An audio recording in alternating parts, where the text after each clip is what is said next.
anniversary ng Basilan. Baka gusto niyo magpasalamat din sa probinsya, local government units na nag-support dito sa festival niyo. Yes. Unang-una po, gusto kong magpasalamat bilang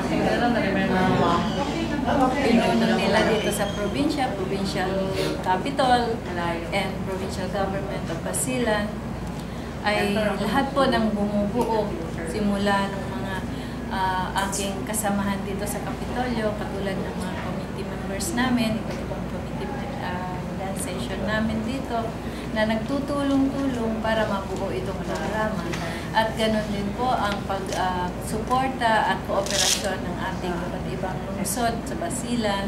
Nakikita po natin na wala din silang kapaguran na para makilahok at makisaya sa ating isang linggong pagsasaya at pag-celebrate sa ating anniversary.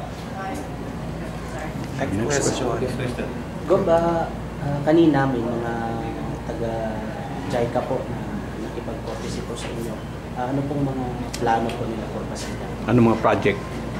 Wala pa po kaming napag-usapan tungkol doon. Actually, ay lumaan lang po sila. Galing sila sa isang inauguration dyan sa Lamitan.